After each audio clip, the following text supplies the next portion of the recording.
सबसे पहली बात मुझे ये कहना है कि बाबा साहब को मानने के साथ साथ आज भारत के अंदर जो बहुत बड़ी कमी उनके मानने वालों के अंदर हम लोगों के अंदर है वो ये है कि हम बाबा साहब को तो मानते हैं लेकिन बाबा साहब की नहीं मानते।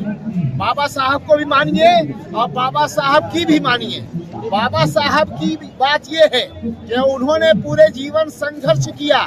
बड़ी बड़ी ताकत ने बड़े बड़े शक्तिशाली लोगों ने उनको हर तरह का धौंस और डर दिखाने की कोशिश की, लेकिन बाबा साहब भीमराव अंबेडकर जी डरे नहीं और उन्होंने ये पैगाम दिया कि डर अपने दिल में बैठाना और किसी की ताकत से झुक जाने का नाम बाबा साहब भीमराव अंबेडकर नहीं है। आप सच्चाई की बात को बुलंद करिए, ऊंचा करिए और अपनी ताकत को मजबूत करिए।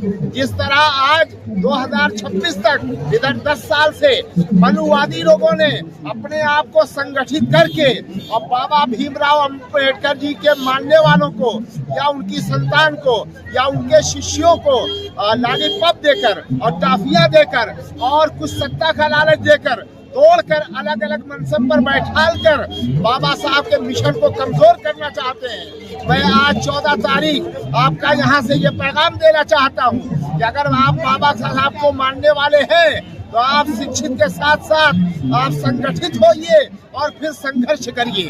साल में 1 तारीख 14 अप्रैल को बाबा साहब की तिथि मना लेने से उनके मिशन को आप जिंदा नहीं कर पाएंगे जब तक आप संगठित न हो और संघर्ष न करें। यही मेरा पैगाम है। और मुस्लिम समाज में खासकर देखने को मिलता है कि बाबा साहब को बड़े कम मानने वाले लोग मिलते हैं। आखिर ऐसा क्यों है? आपका इस सिलसिले में मुताला या आपका विचार बहुत मजबूत नहीं है। हम कमजोर तो नहीं कहेंगे लेकिन बहुत मजबूत नहीं है।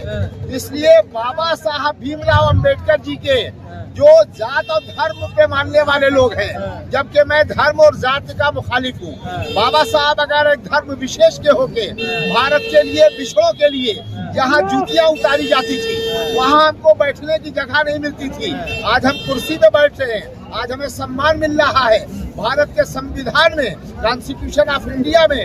ये तो ये बाबा साहब डॉक्टर। मौलाना साहब मेरा सवाल ये है, मुसलमानों की इतनी बड़ी तंजीमें हैं, वो कोई बड़ा प्रोग्राम बाबा साहब के जन्मदिन पे नहीं करते हैं। देखिए तंजीम का प्रोग्राम कर लेना बाबा साहब के नाम पर और बाबा साहब के मिशन को फॉलो करना, ये दोनों में अंतर है। मैंने अभी बताया आपको, आप 14 अप्रैल का इतना बड़ा प्रोग्राम कर रहे हैं, अगर इसका 10% बाबा साहब मानेंगे तभी तो प्रोग्राम करेंगे, नहीं मानेंगे तो कहाँ से करेंगे? सब मानेंगे। अगर हम मानते नहीं तो सच्चाई की आवाज हमें हमारे मजहब के लोग में भी उठाई जाती है। क्यों उठाई जाती है? आप ये 14 तारीख की जो तारीख बता रहे हैं अप्रैल की, आप 14 अप्रैल नहीं, हर महीने की 14 तारीख आप फिक्स करिए और जिस धर्म जात के लोग हों, आप धर्म जात से ऊपर उठकर, चाहे वो ब्राह्मण हो, चाहे पंडित हो, चाहे मुसलमान हो, चाहे सिख हो, चाहे ईसाई हो, 14 अप्रैल नहीं, हर महीने की 14 तारीख को आप समूहों में ग्रुप बनाइए, मोहल्ला मोहल्ला, गांव गांव बाबा भीमराव अंबेडकर जी का पैगाम पहुंचाइए, तब ये मजबूत होगा। 14 अप्रैल को सिर्फ मना लेने से बाबा साहब का मिशन नहीं जिंदा होगा। मौलवी जी, ये काम तो आपको करना चाहिए ना, आप तो बहुत सारे लोगों को फॉलो आप तो करते हैं ना, उनको फॉलो। हम इंतजार में हैं कि आप आइए और हम आपके साथ चलने के लिए तैयार हैं, लेकिन आप साल के 11 महीने बैठे रहेंगे और अप्रैल का महीना आएगा तो आप बाबा साहब के मानने वाले हो जाएंगे। हम चाहते हैं कि हर महीने की 14 तारीख को बाबा साहब का मिशन आप आइए हमारे साथ। जो संगठन के लोग हमें लेकर आप सिर्फ उत्तर प्रदेश और दिल्ली नहीं, पूरे हिंदुस्तान का दौरा करिए।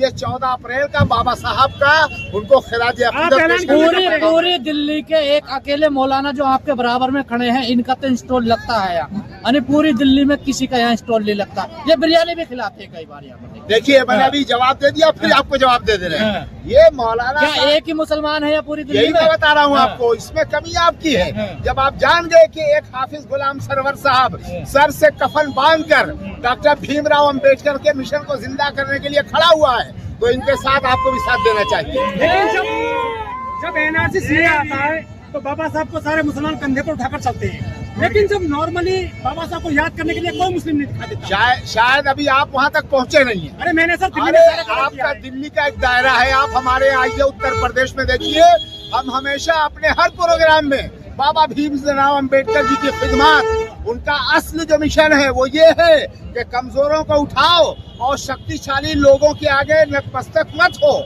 जहां आपको पर सताया जाए, जुल्म किया जाए, आप संगठित होकर संघर्ष करो।